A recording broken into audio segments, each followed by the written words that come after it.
Hi friends आमी Soma सोमास cooking चैनेले आपनादेर सबाइके स्वागत। आज आमी आपनादेर खूबई सहज पद्धतिते बानिये देखाबो चिकेन काटलेट। चलुन ताहले एखोनी रेसिपिटी देखे निन। भिडियोटी भालो लागले लाइक और शेयर करार अनुरोध रइलो। चिकेन काटलेट तैरी करार जोन्नो प्रथमे आमी एखाने 200 ग्राम चिकेन नियेछि। आमी एखाने बोनलेस चिकेन नियेछि। तारपर चिकेनटाके छोटो टुकरो करे केटे एकदम परिष्कार करे धुए नियेछि। एरपर चिकेनटाके आमी मिक्सिर जारेर मধ্যে निये निচ্छि। এখন মিক্সিতে এই চিকেনটার আমি কিমা বানিয়ে নেব। চিকেনের কিমা আমি বানিয়ে নিয়েছি দেখুন। এরপর গ্যাস অন করে আমি কড়াই বসিয়ে নিয়েছি আর কড়াইয়ের মধ্যে দিয়ে দিচ্ছি 3 চামচ মতো সাদা তেল।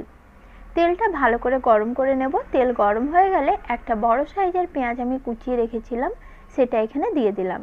এখন পেঁয়াজটা নরম হওয়া পর্যন্ত ভালোভাবে ভেজে নেব। ভাজতে ভাজতে পেঁয়াজটা নরম হয়ে গেছে আর পেঁয়াজের মধ্যে হালকা লালচে রং ধরতেও শুরু করেছে। এই পর্যায়ে দিয়ে দিলাম হাফ চামচ লাল লঙ্কার গুঁড়ো, হাফ চামচ দিয়ে দিলাম হলুদ গুঁড়ো আর 1 চামচ দিয়ে দিলাম ধনে গুঁড়ো। এখন এই গুঁড়ো মশলাগুলো 1 মিনিটের মতো ভালো করে ভেজে নেব। তবে এই পর্যায়ে গ্যাসের ফ্লেম একদম কমিয়ে দিতে হবে, নাহলে কিন্তু গুঁড়ো মশলাগুলো পুড়ে যেতে পারে। 1 মিনিটের জন্য সবকিছু ভালোভাবে ভেজে নিয়েছি। এই পর্যায়ে কিমা করে রাখা চিকেনটা আমি এখানে দিয়ে দিলাম। এখন চিকেনটাও মশলার সঙ্গে ভালোভাবে মিশিয়ে নিচ্ছি।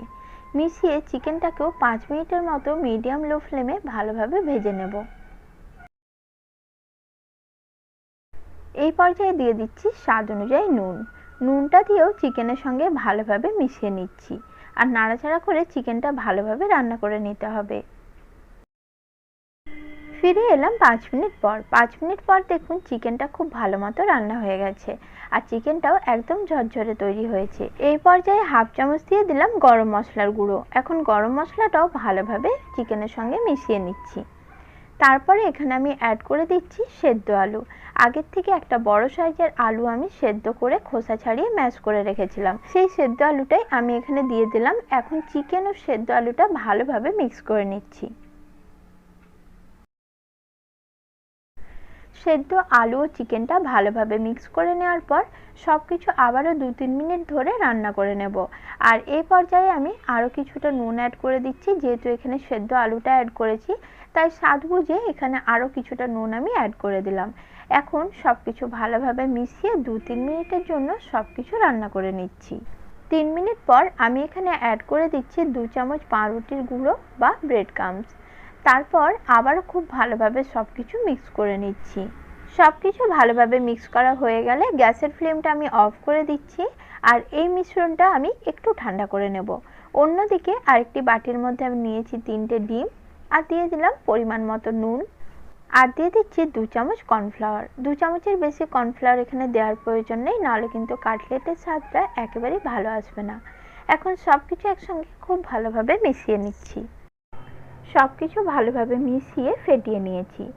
অন্যদিকে এই মিশ্রণটার সঙ্গে লাগবে ব্রেড ক্রাম্বস। আমি এখানে একটি প্লেটের মধ্যে ব্রেড ক্রাম্বস নিয়ে নিয়েছি আর এদিকে যে মিশ্রণটা এটাও ঠান্ডা হয়ে গেছে। এখন আমি ঠিক যতগুলো কাটলেট বানাবো সেই পরিমাণে এই মিশ্রণটাকে ভাগ করে নিচ্ছি। আমি 5টা কাটলেট বানাবো তাই 5 ভাগে মিশ্রণটাকে ভাগ করে নিয়েছি।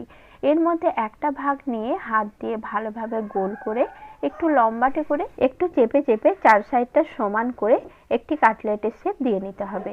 এইভাবে একটি কাটলেট আমি বানিয়ে নিয়েছি। একই রকমভাবে 5টা কাটলেট বানিয়ে আমি রেডি করে নিয়েছি। এবার এখান থেকে একটি কাটলেট নিয়ে ডিমের যে মিশ্রণটা রয়েছে তার মধ্যে কাটলেটটা ভালোভাবে ডুবিয়ে নিচ্ছি। ডুবিয়ে নেওয়ার পর ব্রেড ক্রাম্বসের মধ্যে ভালো করে কোট করে নিতে হবে। এখানে ব্রেড ক্রাম্বস দিয়ে কাটলেটটাকে আমি একবার কোট করে নেব। চাইলে আপনারা ডবল কোট করে নিতে পারেন, তাহলে আরেকবার ডিমের মিশ্রণের মধ্যে ডুবিয়ে আরেকবার ব্রেড ক্রাম্বস লাগিয়ে নেবেন। তাতে করে কাটলেটটা খেতে আরও অনেক বেশি টেস্টি, অনেক বেশি মজার হবে। এইভাবে সবকটা কাটলেট বানিয়ে আমি রেডি করে নিয়েছি।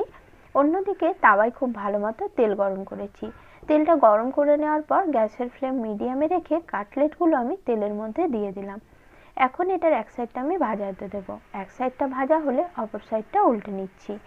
উল্টে একই রকমভাবে অপর সাইডটাও লালচে করে ভেজে নেব। কাটলেটের 2 সাইডটাই আমি লালচে করে ভেজে নিয়েছি। এখন এগুলো তেল ঝরিয়ে তুলে নিচ্ছি। এরপর যে কোনো সস বা চাটনির সাথে এগুলো আপনারা সার্ভ করতে পারেন।